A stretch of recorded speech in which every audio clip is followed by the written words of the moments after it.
Okay, well, we have around 34 people who've joined, and I think there might be a few more to come.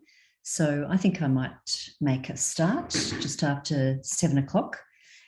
Welcome everybody to this event for From the Ground Up, which is History Week's event for New South Wales History Council's History Week. We're very excited here because this event involves two wonderful speakers who have co-authored a book together. And I'm very pleased to welcome you on behalf of the Future of Madness Research Network at the University of Newcastle in New South Wales, and also the Australian Research Council Discovery Project team focusing on community psychiatry in Australia, based at the University of Sydney and at the University of Newcastle.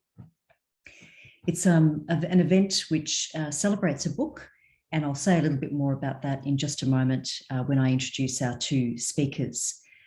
I'd first like to acknowledge and respect the Pambalong clan of the Awabakal people, who are the traditional custodians of the land on which the University of Newcastle is situated. And I'd like to acknowledge that lands were never ceded. Welcome everybody to tonight's event. And thank you very much to Effie Karageorgis, who's supporting us this evening in the background there, but who's been a pivotal part of organising this event. So I'd like to introduce our two speakers. Sandy Jeffs, who is a poet with 7 volumes of poetry, and in fact one coming out in November, which I think you'll find very interesting. I'll tell you a little bit more about that in a moment. She's also the author of a memoir that was published in 2010. And Sandy has been a positive force in talking about her own lived experience of mental illness and hospitalisation. She lives in Victoria, and like many of us tonight, she's been enduring lockdown. So welcome, Sandy. Thank you very much for being here. I also welcome Margaret Leggatt. Margaret is a sociologist and occupational therapist, and she was a long-time director of the Schizophrenia Fellowship of Victoria, which has changed its name since. And she was founder of SANE, a national mental health advocacy organisation. And Margaret also lives in Victoria, and she's known Sandy for many years. I mentioned that Sandy has a book coming out in November. We'll just do a quick plug. It's called The Poetics of a Plague, incredibly important as we live through this one. And it's about the 2020 and 2021 experience of COVID. It's a haiku diary. So I can't wait for that, Sandy, that comes out in November. So we'll just get Margaret and Sandy to put their microphones on so that we can start chatting away. Those of you who've joined this event know that we're in a conversation about madness. And that's because together, Sandy and Margie created this book called Out of the Madhouse, From Asylums to a Caring Community. And I've got, oh, it worked a minute ago, didn't it? There you go, Out of the Madhouse, beautiful book. It's beautiful to hold, but it's incredibly interesting to read. And many of you who've joined us tonight will already know that because you will know the book, I hope, but we'll tell you more about it if you don't. And I'd like to congratulate both Sandy and Margaret on their award in the 2020 Victorian Community History Awards for Oral History. So that's an absolutely fine achievement. Thank you very much for joining us this evening and for talking about this book that is an award-winning book. Now, the book is an oral history, and it's based on stories, memories, and accounts of the history of Larundel Psychiatric Hospital between the 1970s and the 1990s. And I personally love the way the book is a series of conversations that weave together with the possibility for multiple viewpoints.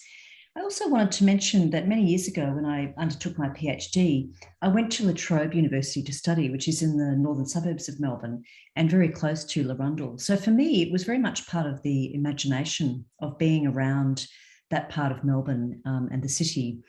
And I started my PhD in the middle of actually early 1990s. So it was around the time when Larundel was still operating, Sandy, I think that's right.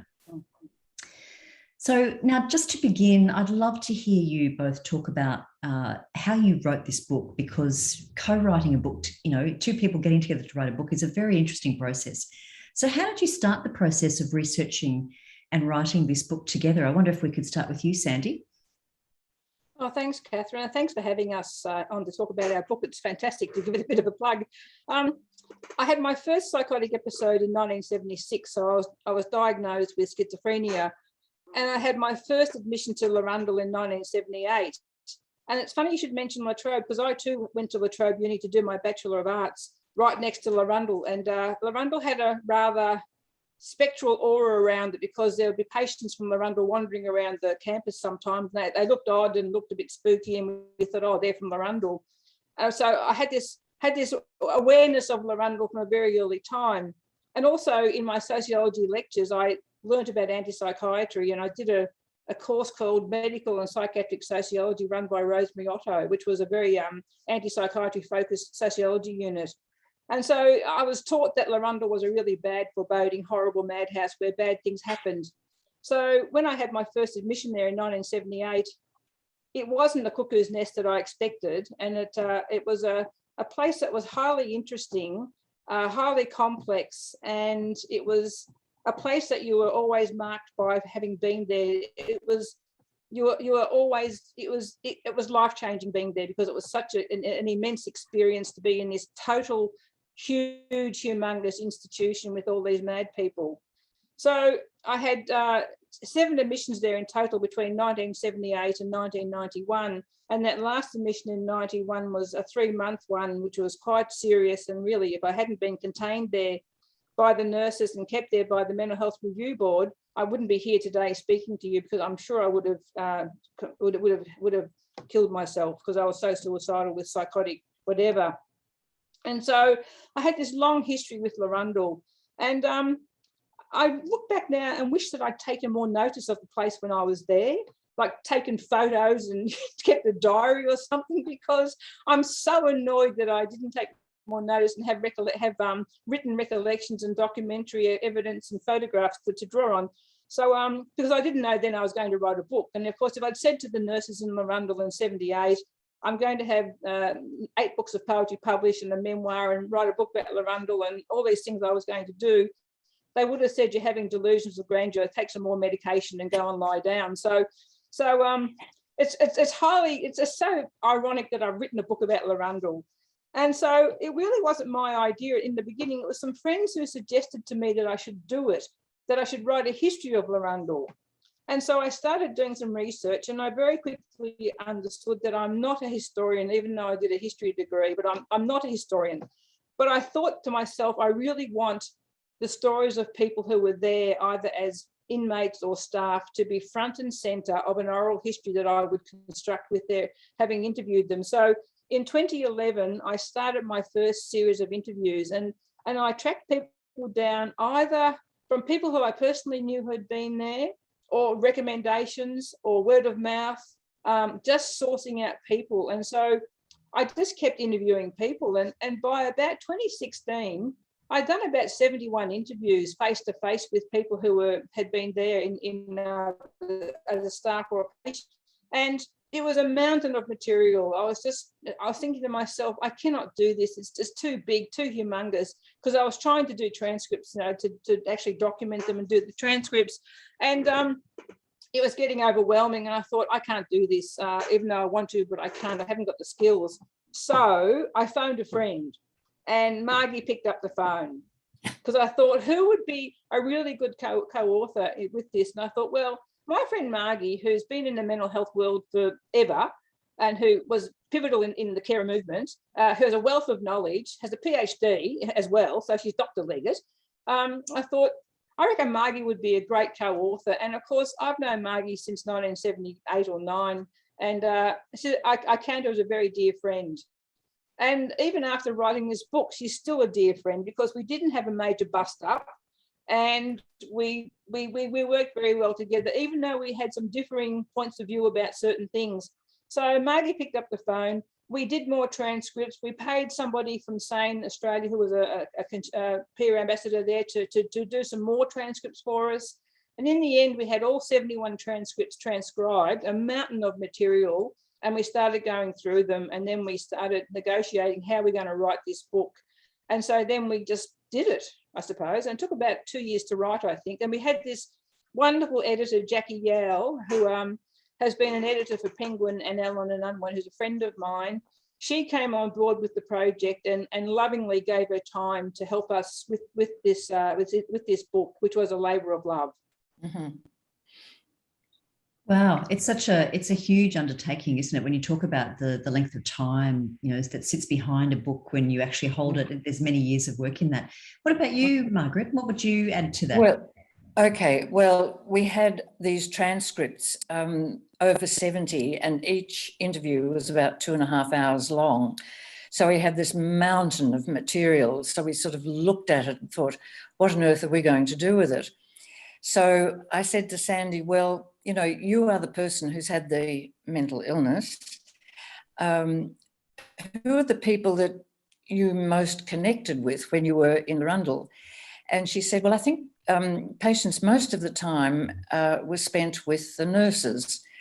And I said, well, okay, I think you write up all of the transcripts from the people with mental illness, their stories. You write up the stories of the nurses. And because I am an allied health professional, an occupational therapist, it seemed that I would then take on the writing up of the all the stories from the psychiatrists, the occupational therapists, the social workers, who have I left out, Sandy? The psychologists, and also the chaplain. And we'll talk a little bit about the chaplains because they played a very, very special role in the mental hospitals at the time. And also because my PhD was about the role of families. This goes back to the time that, we were closing down the very big mental hospitals and people were going to be treated in the community. And what really happened was that treatment in the community really became putting people back to their families, and it became the role of the families to look after and care for someone with, a serious mental illness.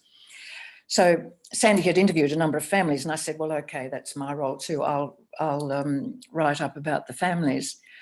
So that's how we sort of divvied up the book. And as you know, there are certain chapters by Sandy and there are certain chapters by me, coming from the particular perspectives that we both had. So that's actually how the book came together. And I think in many ways it really came together very well because it also highlighted the areas of conflict, the areas of difference. And it became very, very challenging, didn't it, Sandy?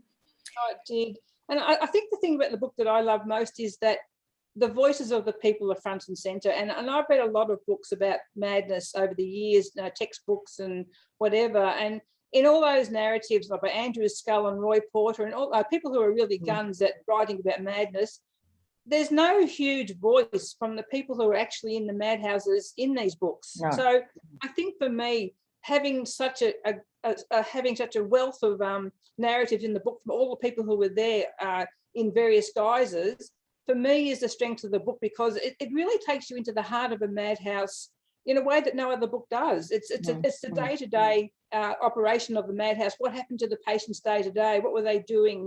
There was the red phone in the A ward. There was the shuffling up and down the corridor. There was the music therapy. There was the art therapy. There was there's so much, and the pantomimes that the staff put on during the 70s. They put on pantomime for staff and for the patients. So the book goes into the heart of a madhouse like no other book that I know does, and that's the strength of it, I think. And we also reflect, of course, on what did we lose by closing Larundel, what did we gain, and we reflect on the modern mental health system we replaced it with. Yeah, so we were reflecting on this when we planned to have this conversation. And of course, it's a little bit unusual, isn't it, in some respects, because institutions sometimes are given a fairly kind of bad rap. People talk about them very critically. But what you've tried to do through your personal experience as a poet as well, and through this book, is care about Larundel. And you've said some interesting things already about why care about Larundel. You wanted to remember it. Can you just extend that a little bit, Sandy? Why do we want to care about Larundel from your point of view? Yes, well, it was such a cultural icon of Melbourne when it was around. So everyone knew Larundel, and people would always say, "Oh, never let yourself be put in Larundel; you'll never get out." And it was sort of true because you were there for a long time. But I think I see it as sitting on sacred ground. That we've closed it down. It's sitting on sacred ground, and around that ground are all those ghosts of the past inmates, floating around in their distress. And we should be putting a monument on that site to commemorate all who passed through Larundel, because there's no monument. It's just going to go away and not be seen ever again. It's now housing estate, and it's being pulled down. So I think we need to remember Larundel, because there were some good practices there, because in the 1970s, it was considered to be its golden age, because it was a place of innovation and optimism. And it had a reputation around Australia for progressiveness and for good nursing practices and training. And it tried to, I suppose it's ironic, at a very time when people were pulling it apart with anti-psychiatry, it was trying to do a better job. And it had some rehabilitation things happening. There was art therapy, there was music therapy, that was really innovative at the time. And it had the gardens. So one of the things that people lament most about the loss of Larundel is that the gardens have gone. And acute wards now in hospitals don't have gardens. There's not a tree in sight except for a plastic tree in a plastic courtyard. And people found the gardens to be curative and to give them a place of asylum. In a way, Larundel provided asylum for some people. I mean, one guy in the book called it the Bundoora Country Club. He loved it so much. And that sense of asylum, having a space to be where you weren't turfed out in 7 days, where there was some quiet and some solitude to be found in the gardens, where there was some time to gather your senses and to gather your wits and to find your sanity again. It provided that time. And for some people, that was good. For other people, it became a place that institutionalized them, and for other people, it savaged them. So there's a range of experiences and a range of feelings about Larundel from the people in the book. Some hated it, some liked it. So I think that it had some things to offer that we don't offer now. We don't offer people time. We don't offer them space. We don't offer them much rehabilitation in the acute wards. The nursing practices have changed. We've gone from the apprenticeship model of nursing to being a university degree. And I think nurses get to the psych wards now and think, God, I don't want to be here. It's too terrifying, because they haven't been trained with the patients in their training. So I think we've lost that. We've lost nursing training. I think doctors found collegiality with other doctors in the big hospital, and so did the nurses. There was camaraderie between the staff. I think that's all lost a bit of as well. So I think that there's some lost wisdom that we've thrown away when we closed Larundel, and we haven't learnt from what we could have learnt from it, I don't think. And there was also the therapeutic community Faulkner House, which was about a 10-year therapeutic community where no medication was used. It was all about intensive group therapy sessions. And some people found that really curative and beneficial, to be there for 7 months in this high intensity group therapy environment. It reminds me a little bit of some other places that I've studied as a historian, and it's a really nice kind of segue into the next question really for Margaret, which is that, of course, institutions meant different things to different people over time, and they had different impacts on people. So Margaret, from your point of view, can you reflect on that, that institutions played a different role in the lives of people that you encountered in your professional work? Yes, I think I'm really just going to say the same sort of things that Sandy has already suggested, that institutions got themselves a very, very, very bad name. And I think that's sad in a way. I mean, we wouldn't want to go back to institutions, absolutely no way. I mean, they were awful from the point of view that people were locked up, people had no say, they couldn't get out if they wanted to, they were held there, they were totally divorced from society. The stigma surrounding the big institution was just absolutely awful. So locking people away like that was just a terrible, terrible thing to do.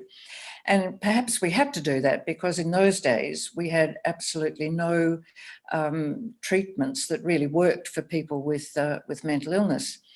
One of the things, if I can just mention families here too, was that when somebody became unwell in a family, the family was often very relieved that this crazy person who couldn't be controlled could be put away in an institution. And the family could then, it was sort of lock them up and throw away the key. So in a sense, the family then could get on with their own life and not worry about the fact, or nobody need know that they had a mad person in their family. So, the institutions were, that they were wrong. They were wrong, but they were all we had at the time, I think. And it was with the advent of psychotropic medications that were discovered in the late 60s, early 70s, that we could eventually say, right, we've now got some sort of treatment.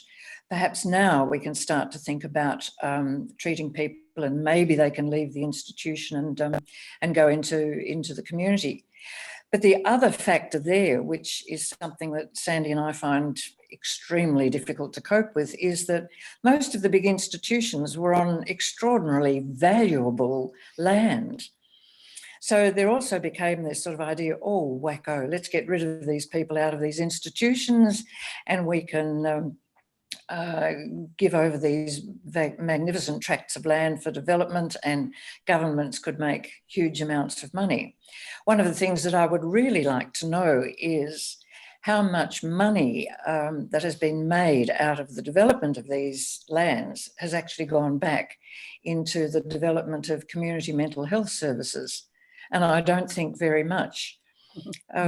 So, yes, the institutions they got themselves a very, very bad reputation. And I think that's one of the reasons why, Sandy, you wanted to show that there were aspects about the institutions, as you've already mentioned, that were really good.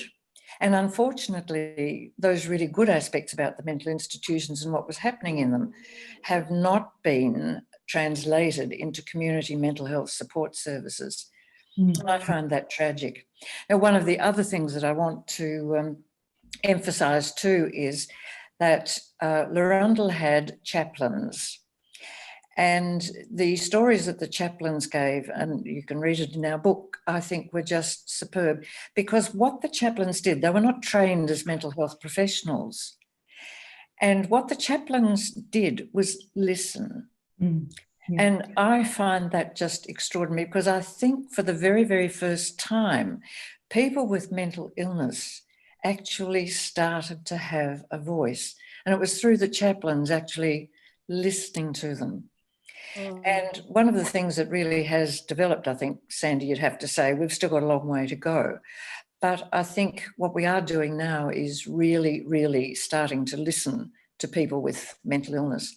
And I would like to say that I think that actually maybe began, if you like, in the institution with the chaplains, the whole art of actually listening. Yeah. So that people with mental illness actually feel they're being heard. Well, the chaplains weren't there to diagnose people, they were there to minister to their souls. Yes. And that's what they did. And some of the stories are just the most beautiful. But also, David Leach, one of the chaplains, was so lovingly complimentary about Larundel. He found the place to be a place of the imagination, and he was so taken by the patients he worked with and the staff even, and he always just thought it was the most authentic place to be working in, because there was no bullshit, there was no artifice, it was just really authentic people having really deep authentic experiences with their existential crises and stuff. So the chaplains were just wonderful. But I think with the book, though, I didn't want it to be a diatribe against Larundel. Like, I wanted it to be a measured look at Larundel, because it was a complex institution. It wasn't one or the other. I know one publisher rejected our book because it wasn't a diatribe, and they wanted it to be just an all-out assault on Larundel. And I couldn't do that, because I had my own rather benign experiences of it. I had good experiences there, apart from one time when I had a really bad experience. But I think a measured look was the way we wanted to go, because there is good and bad, and we have to see both sides. I think one of the really interesting things about this conversation so far, and it comes up very early in the book, is the different language that you both use. And so that could have been a point of tension in writing a book together, but it turned out to be quite a productive tension, I think. Can you reflect on that? Yeah, reflect on the use of language that you sort of maybe disagreed with each other about. All right. Okay, Sandy, you start and you talk about the language you wanted to use, then I'll do my bit. Oh, all right, Margie. Well, I'm cavalier with language. I call myself myself a mad woman. I talk about my mad comrades all the time because I see them as mad comrades. And I wanted to use words like inmate and madhouse and madness. And I suppose because I have the experience, I can use whatever language I like. I own it. You know, it's like gay pride and, you know, all that sort of stuff. It's if you're the lived experience, you own the language. So Margie couldn't quite cope with that, but I thought I used inmates because Larundel was a total institution. And when people were there, they were utterly involved in it and overwhelmed by it and caressed by it and savaged by it. So it was a total institution. And I suppose using that as the precept, I thought that, well, inmates is the appropriate term because it's also political. You know, it's making a political stance about inmates because it says that, you know, inmates might have a negative experience, perhaps, who knows. But it was just, I wanted language that was, I don't know, I am cavalier. I can't help myself. And madhouse, well, you know, I think I see madhouse as poetic in a way. It's poetic and pejorative. So I just use that. And I know we went to one gig at a historical society, and one woman said, "Oh, she wouldn't buy the book because it's got madhouse in the title." She was utterly affronted by the fact that we'd use madhouse in the title, and I was sort of taken aback a bit. I thought, that's interesting. You know, what's that all about? So Margie and I had this debate, and we do have a section in the book where we talk about language and the use of language, and we use consumer sometimes because that's the word used now to describe people with lived experience or who use psychiatric services. So we do look at language, and Margie, I think I won the day, but Margie sort of had to toe the line. Oh, yes, you did. But listen, can I have my bit here, please, about language? I just want to have my bit. With Larundel and the big institutions, we were trying very, very hard to get away from this idea of the big mental institution inside which were very mad people. So we wanted to change from institution to hospital, to psychiatric hospital. And we wanted to say that people, their madness in actual fact is an illness. So we were talking about people in a hospital, not a madhouse, people in hospital who had an illness, not madness. They were unwell, they had an illness. So we were trying to change all of that language to bring it more into acceptability, I suppose. So when you come in and you say to me, I'm going to talk about the inmates, and I say, no, you're not. They're patients, Sandy, not inmates. And you said, no. And then you said, and it's the madhouse. And I said, no, it's not. It's a psychiatric hospital, and I'm not going to have a book called Madhouse. But I might just say to all of you that you notice that Sandy has won. I've completely and utterly lost the argument about language. But then I actually did reflect on that. And then I thought, well, madhouse, is psychiatric hospital any less stigmatizing? And in many ways, I think it probably isn't. It's probably just as stigmatizing a concept as a madhouse. I don't know. Anyway, that was where it started with language, wasn't it, Sandy? Yes, it was. I'm sorry, Margie. I forced you into something. Oh, that's all right. No, we got through it, yes. And we're still friends, so, you know, it must have been good. Yes. It's the point about ownership, and that's a huge topic in historical writing, you know, who owns language, yes, and how do we understand language in terms of past definitions and so on. Now, we're starting to see a few comments and questions come through. We're going to talk just a little bit longer and then we'll open up for discussion. So please keep them coming. Effie's monitoring that Q&A section. Lovely to see all those people there. I've just had a look at our audience. We've got a lot of people here. So thanks very much, everybody. So one thing we wanted to talk about, I think, which isn't always reflected on in the historical literature enough, is the evolution of different forms of treatment inside psychiatric hospitals or madhouses. And Sandy, this was something that you witnessed, and we've mentioned psychotropic drug therapies. So it'd be nice to talk, I think, about how treatments changed over that period of time. So Sandy, would you like to start with that one? Yeah, sure. Well, in Larundel's, in the 1950s, because Larundel was gazetted as a mental hospital in 1953, so they would have been using insulin coma therapy in the 1950s, and I think in the neighbouring hospital at Mont Park on the same parcel of land as Larundel, they were doing lobotomies. And one of my interviewees, her mother had a lobotomy at Mont Park. So those things were happening in that era. But the development of psychotropic drugs, the chlorpromazine was discovered in 1953, serendipitously, to treat schizophrenia, and it was said to have emptied out the madhouses big time when it was brought onto the treatment regime of psychiatry. But in the 1970s, I went through a whole range of drugs for schizophrenia, starting with Ligactyl, which was the first one. I went on to Stelazine, to Modicate, to Serenase, to Pimozide, Malorol, you name it, I had it.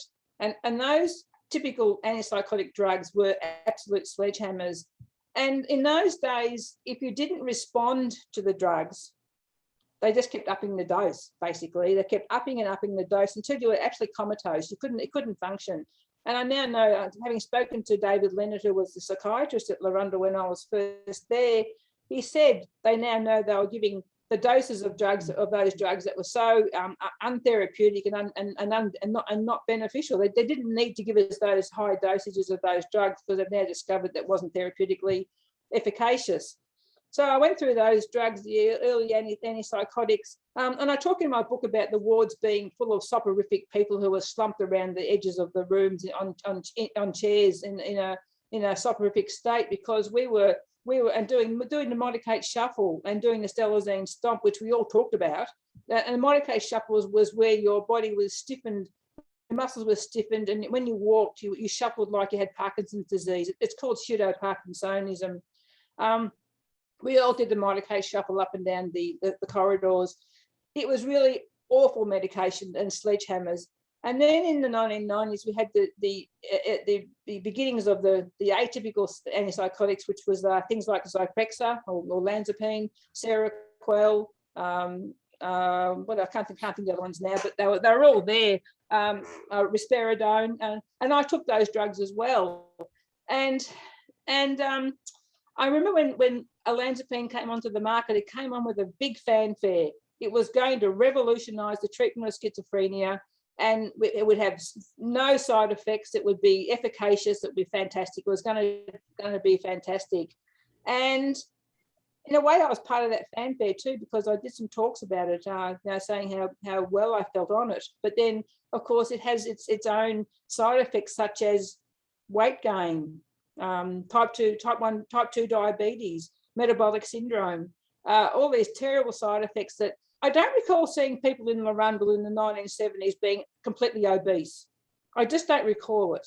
But now, anyone on Zyprexa is obese. It's the most gut-wrenching experience, because it doesn't matter what you do, you just want to eat your heart out, and the more you eat, the more you put on weight. And of course, you've only got to eat a small amount, and you stack on the weight. So you're going to breathe air and you put on weight with this drug. The same with Seroquel. So, but they've been the ones that have revolutionised treatment, or they reckon they have. And in a way, I think the coming into being of Olanzapine and Seroquel, in a way, emboldened reformers to close the madhouses, because there was this thought that these drugs were going to be so efficacious and make people so well that they would be out in the community more and weller in the community. And in a way, it gave them a leverage to close the madhouses, because we wouldn't need them anymore because people were going to be weller. And I think that's interesting, because it hasn't been the case. They haven't been as efficacious. People aren't weller. And it hasn't changed things. So the drugs have evolved, and we talk about that in the book. ECT is another controversial treatment, and we have stories in our book of people having ECT and how they felt about it.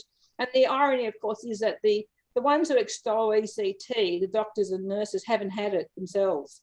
The ones who have had it often don't extol it as a wonderful treatment. So I think the lived experience, again, is really important, but it seems that lived experience is not listened to by clinicians.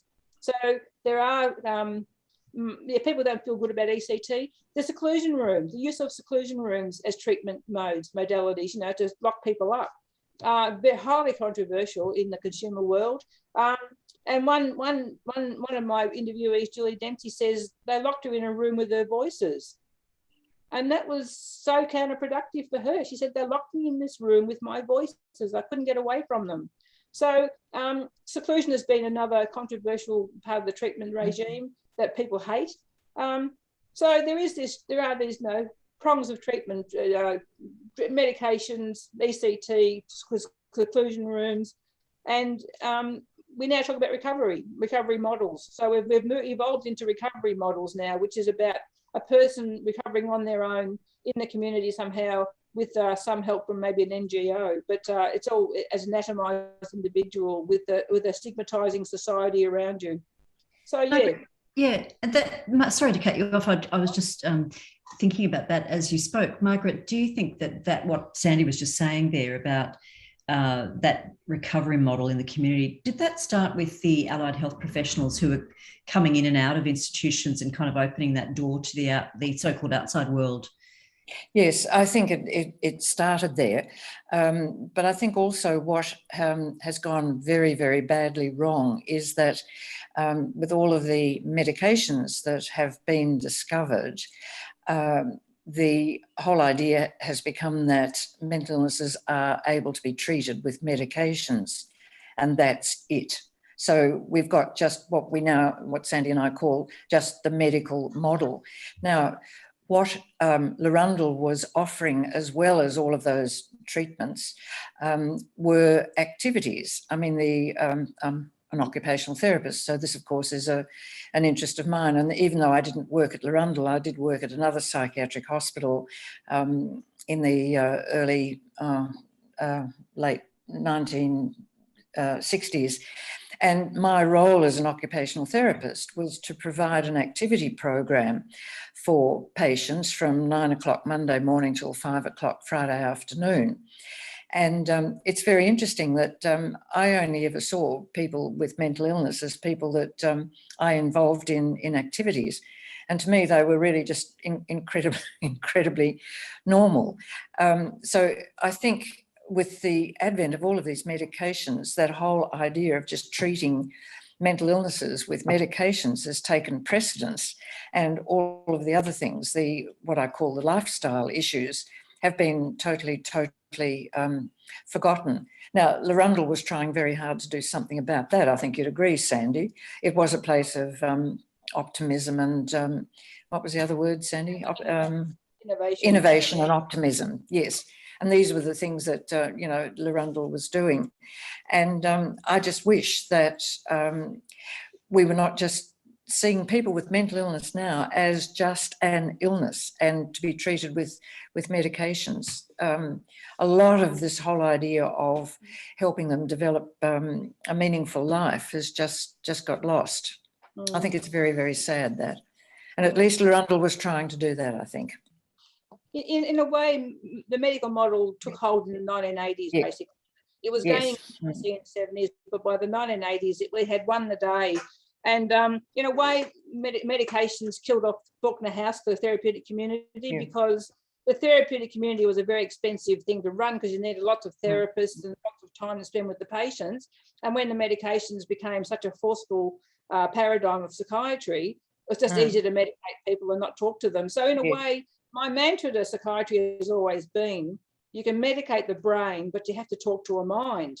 And I think psychiatry's forgotten to talk to the mind because the medical model is so preeminent and so dominating that all they want to do is pump you full of pills, and they've forgotten how to talk to people. So it was a shame that the therapeutic community was killed off as a seen as a failed paradigm because medication won the day. And also, I think, again, getting back to what has been my major concern over the last, 35 years or so, is that once we did close down the institutions and we allowed people to hopefully be cared for at the community, care in the community really became care by the families. And the research that I did for my PhD was going around the suburbs of Melbourne, interviewing families and following their lives over a period of 3 to 4 years. I had to give my research up halfway through because I was just unbelievably distressed by what I was finding. Because the families were not involved, they were not talked to. It was at the height of family blaming, when families were blamed for causing schizophrenia in their sons and daughters, for which there was actually no really good scientific evidence at all. And what the families were coping with was just unbelievable. Families were breaking up, they couldn't cope. The people with mental illness were not being well cared for. It was just awful. And in many ways, when Sandy came with me with all of this information about Larundel, I thought, goodness me, there were so many things about Larundel that in many ways are better than really what is happening now. Yeah, So that's quite fascinating. And it's an interesting thing that a couple of people are picking up in the chat, and we've got a question in the Q&A, but a couple of points in the chat. I might just mention those. So a couple of people are really interested in this power of listening. You've talked about the chaplains listening, and someone's asked if you can go into a little bit more detail about the dynamic of listening that has also worked in mental health consumer advocacy work. I think I'm reading that right. And then the other person has picked up on that listening in recovery. So I wonder if there's anything you'd like to reflect on there about the listening part of what you were talking about. I suppose now with lots of peer support, which is almost a buzzword, but peer support is the go, and lots of organisations are employing more peers to work in their government, in their NGOs, and even in government places as well. You would hope that with this peer workforce, there's going to be more listening and more support for people with mental illness in a facility. I just hope that's going to be the outcome, that as well as listening is support, active and proper and practical support for people. But I think the listening is interesting because, as I said, psychiatry's forgotten to listen to people now. It's stopped listening to people. And so a lot of my mad comrades say that the psychiatrists that won't acknowledge the person's spiritual life, because psychiatry is notoriously secular, and a lot of people with mental illness have spiritual lives. Whether it's a delusional spiritual life or a real one is always up for scrutiny. But they say my psychiatrist won't acknowledge my spirituality, and for them that's a not listening. That's a not listening at all to their what they're trying to tell them. So I think it's interesting that listening I know the nurses listen to me in Larundel. I think I've had the best nursing experiences I've had have been of the nurses in Larundel. I've been in a private hospital in 2007 and 2009 in Melbourne, and the nursing was substandard. They didn't really spend much time with me. I didn't feel like they cared particularly. And I know that the nursing paradigm in Larundel was they were told to get out into the ward and spend time with the patients. And they did spend time with patients. And even in the A ward, which was the admissions ward, which was a locked ward, the nurses did a lot of listening in that ward. And I felt listened to and cared for in that ward by the nurses. So I think the listening was, I don't know, it seems that in the psych wards now, there's such places of despair and mayhem and high intensity mental illness that the staff are busy. Well, people talk about the fishbowl, that staff sit in the fishbowl doing paperwork and often are too scared to get out into the ward and talk to the patients and be with the patients because there's no listening going on, because that's just not a paradigm which they seem to be familiar with. But I think, Sandy, one of the things about listening too is that people with mental illness have very disturbing thoughts and possibly know a little bit that their thoughts are crazy and that they're sort of out of control and all the rest of it. And they sort of self-stigmatise in a sense. They don't really want to maybe talk about all the awful things that they're feeling or the things that are happening to them. And for somebody to be able to encourage you to get out and talk about all of these things can be, very, very affirming. I had a psychologist once who said to me that he'd listened a lot to a particular patient and then had said, I hope that was all helpful. And the patient simply said, you are the first person who's actually listened to me. You're the first person who's encouraged me to talk about what I'm thinking and feeling. And you're making me feel as though I'm not as crazy as I have led myself to believe. So it's the whole idea of getting people who, I use the word self-stigma because I think that happens a lot. So I think the fact that somebody can just sit down and listen. Now, when I started with my research, talking to families, they all said to me, you are the first person who has actually listened to us. You are the first person who's ever asked us any questions. Oh. Now, that never, ever happened in the big institutions. We were the staff. We knew all about mental illness, and this is what needed to happen. This is what you needed to do. This was the treatment you needed to have. We didn't ever for a moment think that it was important to listen to people or to really talk to them. Although now, I do think that has changed. Hey? Although, Margie, the smoking in the hospital was the listening conduit. Oh, because yeah. all the nurses smoked, all the patients smoked, everyone smoked in Larundel. And the point of contact was a nurse would say to a patient or an inmate, let's go out and have a cigarette. And that's and over that cigarette would be some therapeutic caring or a therapeutic alliance consolidated by the nurse with the patient. Yeah. And so smoking was the conduit. It was really interesting how the smoking culture was huge. It was a thing of its own internal logic, but that was a way nurses connected with the inmates. I was rereading that. Sorry, Margaret. Sorry. I was just going to say I was rereading that part about smoking in preparation for this conversation, and those little spaces and relationships that form around being able to get away from the crowd or away from the sort of group and have that private conversation. It really occurred to me how powerful that must have been for some people. So. Well, but now you can't smoke in hospitals, so they've lost that thing that enabled it. That enabler, it's no longer there. This is a wonderful conversation because you're really just kind of letting it flow, which I love. A couple of people have drawn comparisons with aged care institutions. A couple of people have said thank you to you for acknowledging the work of Larundel nurses and the importance of speaking out about the politics of mental health care in places like Royal Commissions and so on. I wanted to go to a question in the Q&A, and this is from Eric Gasparik.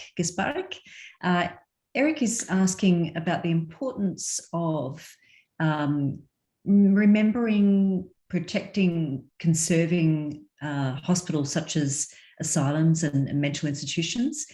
So wondering about the sort of role of memory, I guess, in terms of this book and what you've tried to do here.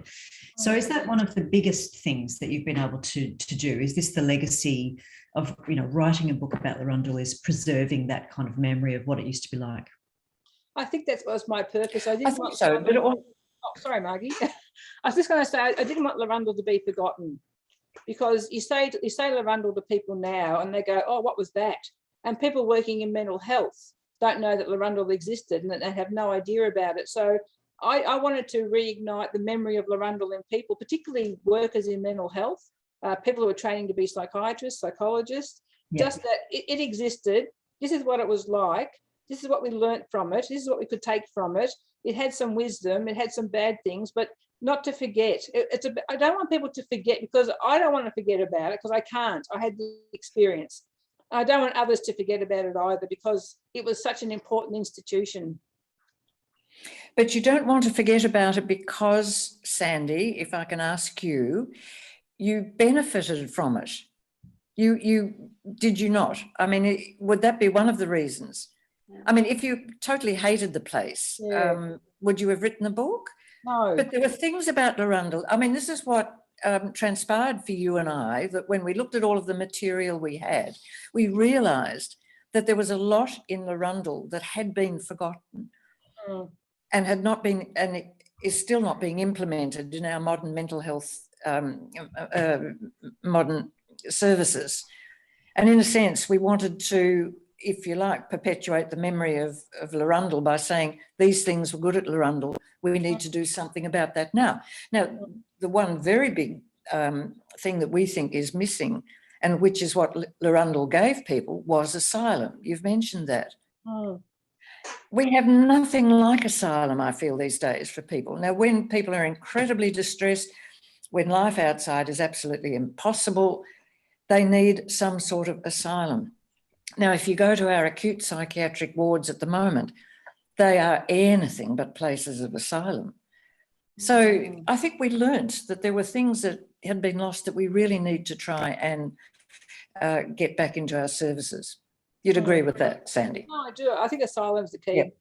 And the words become so sullied by the asylum seeker debate and refugees queue jumping and all that sort of stuff that the word itself has become tainted.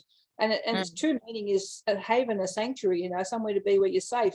And because the politics around it is so toxic, we can't even use the word sometimes. So I think asylum is really a notion which we need to hang on to and reinvent and actually try and make these bloody psych wards that are so horrible some sort of asylum for people. But it's not going to happen because we've got the bricks and mortar is already there, and there's the bricks and mortar are where they're the ward where the lino starts and the carpet ends, and they're just awful. So all my mad comrades hate the psych wards, never want to be in them. They find them just so horribly traumatizing that they're just counterproductive. There's a great question from Belinda Robson, who I know from my past. Hello, Belinda. And Belinda says, I'm wondering how much the book was a form of protest about the subsequent lack of supports in the community. So, in terms of making this statement. Yes, it's about saying we need more than what we have now. We need to have a more holistic healing environment for people in which to get better. That and I acknowledge that my schizophrenia has been terrifying for me, and I need a safe place if I'm unwell to get well again, and we're not providing that now. So it's really about saying we need to heal people and give them the best support to do that. How can we maximize their healing? And we say things like, well, give them a place to call home. Give them support them in a place to call home so they can have somewhere where they can have pets and friends and do things. So it's about, I think the book is about saying we want to have holistic healing for people that is going to be meaningful and to help them find hope, purpose and meaning in their lives. And I think also to help people move beyond being just psych patients as well. Sorry, Margie. Oh, no. I was going to say that I find it absolutely abhorrent that we now have our jails filled with people with mental illness, and we have more people with mental illness who are homeless on our streets. That is an absolute disgrace to this country. And a lot of it is because all of the community support services, and Sandy mentioned the supported housing that's needed, just simply are not being provided. So Larundel had those things. It looked after people, they were safe, they were secure, there were downsides to it certainly, but I really am in despair in the state of our mental health services, I must say. We have just a few minutes left, and Belinda has also suggested that we might be talking then about, the future. So a new form of asylum where, and I would add when, is this kind of new form of asylum going to emerge? I'm not quite sure if either of you want to have a little go at answering that, and then we might sort of bring everything to a close. It's a hard question in many respects, and it certainly is part of the research that our team at Newcastle and at Sydney we're trying to think about that, so what lessons do we draw from history? There is a push to have farms, healing farms again. There's a movement in England, there's a movement in Australia to form healing farms where people can go, be with nature, be with animals, and have a healing experience in a natural environment, which is not clinical, but it's a supportive environment where they can go and find themselves. I think that's interesting because the Rundle was on a big tract of land. It had in the early days it had orchards and stock and veggie gardens. It had the whole natural thing as well as all the gardens. And the idea was that nature was a curative source for people to find their wellness again. And now that we have this movement again to go back to healing farms, that's interesting because we're almost going back to what the original asylums were set up to be and to do. That's fascinating.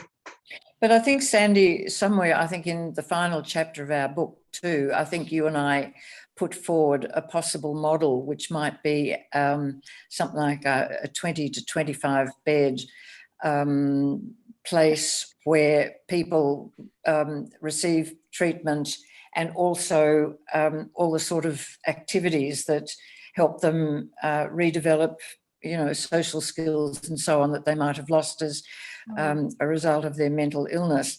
So in a way, we're looking at not a great big institution, but smaller units that are actually sort of set aside, but provide all of the requirements for somebody to recover, and to give them the time that is required for recovery. Because recovery, it takes a whole lot longer than the 7 to 10 to 12 days that you're allowed in an acute psychiatric ward at the moment.